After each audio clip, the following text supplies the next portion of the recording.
Been asked to look at this milk tank. It's got a problem with milk leaking. I've been inside the tank and found a crack where the outlet pipe goes through and is welded to the inner milk vessel. The crack is on top of this pipe inside where it's welded to the inner tank. To repair the crack, it has to be done from the outside, so that means cutting a hole through this outer panel to get to it. These tanks have a ladder up the front. I've had to take that off to give me more room. So the next job is to cut through that panel. I've marked out where I'm going to cut the panel on this pencil line.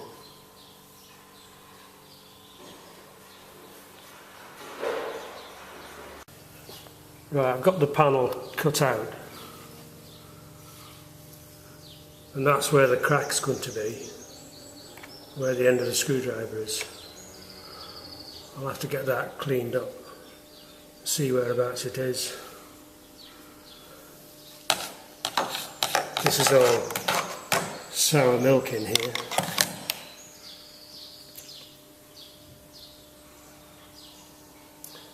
This is the foam insulation I've taken out. Washing out the sour milk.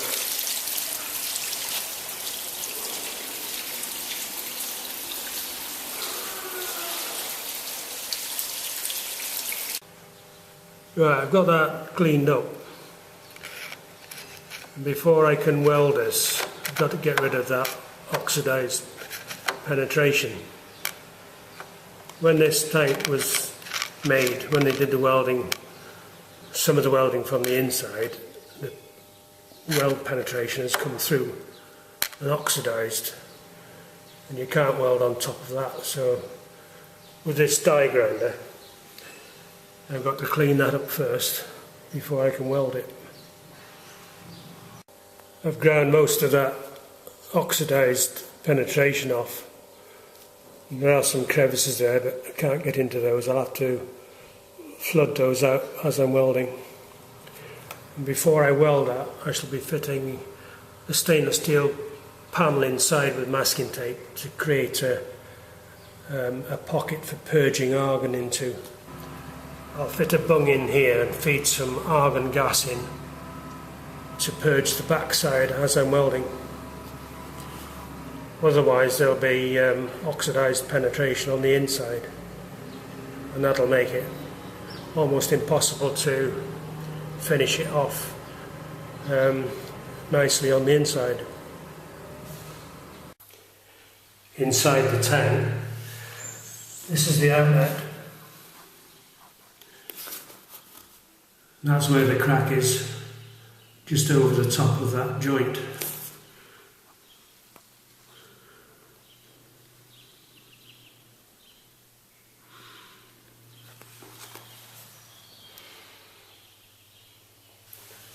So I'll be fitting a stainless steel panel here with masking tape to create a pocket for argon purging. I've got that area sealed off with masking tape to hold me argon purge in place, and a little hole there in the masking tape to let the air out.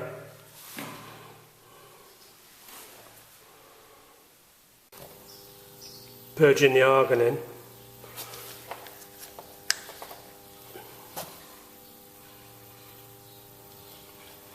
Give that a couple of minutes.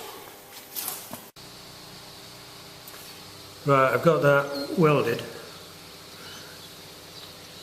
I had a bit of trouble here where that oxidized area was,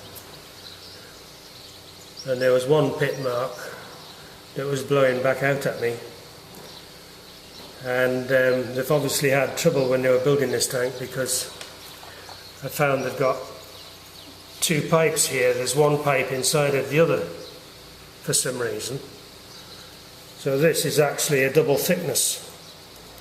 There's one pipe slipped inside the other one.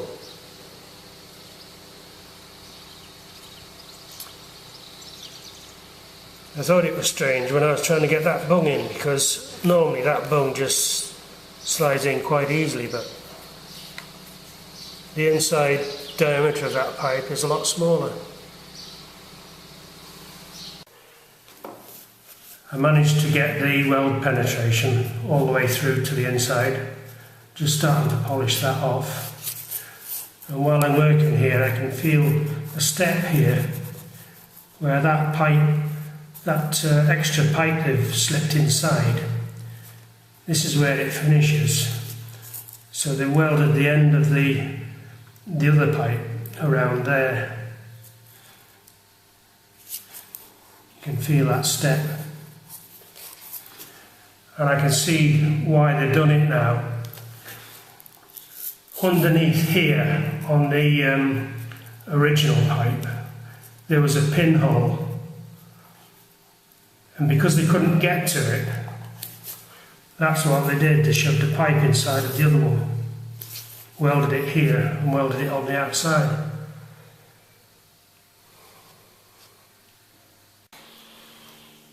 I've got that all polished. Now I'm going to spray some floor tracing dye on. To check it, be white dye on the inside and red dye on the outside. That's the white dye on. I'll let that dry and get the red dye on the outside. That's the red dye on. I'll leave that a few minutes and then check inside. Should be okay. Alright, that dye has been there long enough now and there's no leak there. So that's the crack repaired. Now I've got to put the panel back in place on the outside. Right, another little problem I found. The pocket for the milk temperature sensor should be clipped to the front of the milk vessel. This is the pocket, copper tube, and that should be clipped to the front of the milk vessel. There. It had a flimsy little bracket which wasn't wrapped around it properly, and the pocket was falling out. So I've got to alter that.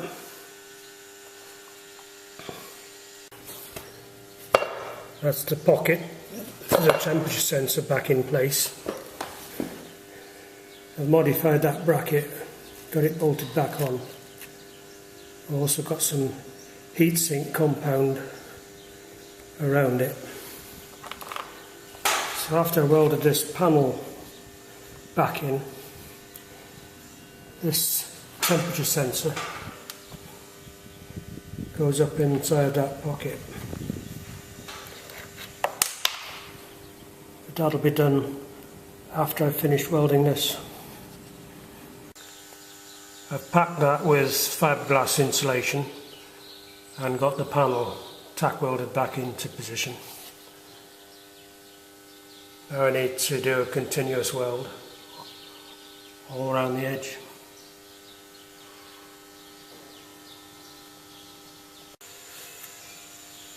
That's the panel welded back in. To tidy that up, I'll put some pickling paste on the weld. It's not the sort of place you can grind the weld smooth. So I've made it symmetrical, and when it's cleaned up with pickling paste, it doesn't look out of place. Over the years I've done quite a few of these, but I've never had one like this, where there's been one pipe pushed inside the other one. So they've obviously had a hole in the top of the original pipe. Because they couldn't get to it, they've shoved another piece of pipe inside and welded it both ends. With that outlet being restricted, there's no wonder the customer's been complaining about the tank taking so long to empty. So if they'd cut this panel out like I've done, they could have got to that pinhole and welded it up from in there.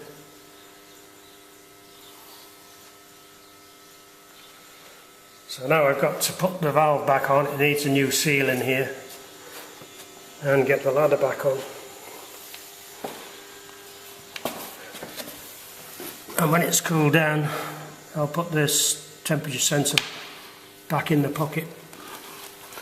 I'll put a bit of heatsink compound on that as well. That's the job finished.